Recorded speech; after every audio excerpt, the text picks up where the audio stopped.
C'est l'union sacrée autour des Bleus. L'équipe de France joue vendredi en Ukraine son match aller en barrage. L'heure est à la mobilisation.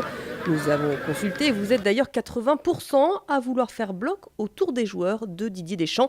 Fini donc le temps des polémiques. Opération séduction. Après l'affaire Patrice Evra, plus question de laisser la moindre place à une quelconque polémique.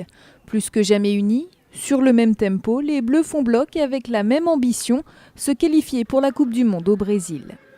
Je pense qu'il est important de faire un bon résultat en Ukraine. Mais quoi qu'il arrive, on aura besoin de nos supporters au Stade de France. Ça nous donne la force de vouloir bien jouer et de gagner.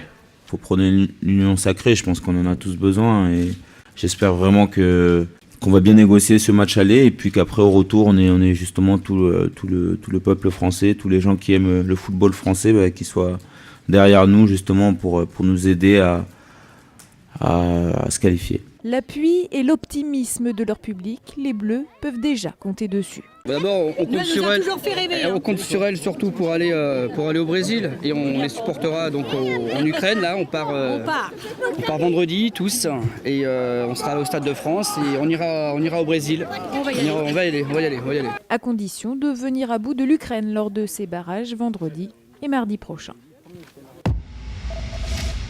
Comment lutter efficacement contre ceux qui trichent? La conférence mondiale sur le dopage dans le sport va tenter d'y répondre pendant les 4 prochains jours en Afrique du Sud. Un nouveau code mondial sera élaboré, comportant un certain nombre de nouveautés. Le nouveau code donne plus de garanties aux personnes qui nous adorons. S'il y a des athlètes qui viennent à nous et qui nous donnent des informations, ils pourront être, en quelque sorte, remerciés en obtenant une sanction réduite. Cela dépendra bien sûr des circonstances.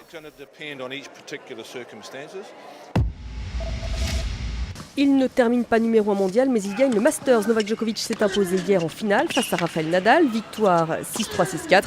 Le Serbe remporte son 3e Masters. Il avait déjà gagné en 2008 et 2012. Il atteint le record de Becker et McEnroe, mais c'est Federer qui a le record absolu avec 6 victoires au tournoi des maîtres. Nanterre n'est plus invaincu cette saison. Champion de France a perdu son premier match de Pro A hier, 69-67 à la maison face au Mans. Les Franciliens conservent la tête du championnat et savaient d'ailleurs très bien que cette invincibilité ne durerait pas toute la saison. Non, il n'y a rien de catastrophique. C'est clair que c'est désagréable de perdre à domicile. Donc voilà, mais c'est comme on dit, toutes les séries ont une fin. Donc ce soir, c'est la fin de notre série. C'est vrai qu'on est super déçus d'avoir perdu. Parce que à domicile, comme je viens de le dire, avec le public, les supporters, ça nous tient à cœur. Donc voilà, c'est dommage que la première défaite soit ici. Mais ça va nous remettre les pieds sur terre et nous permettre de rebondir. Lalo Rouquayrol et Mayol Riffet sont toujours coincés à bord de leur trimaran, lequel a chaviré dimanche soir à 400 km des côtes portugaises.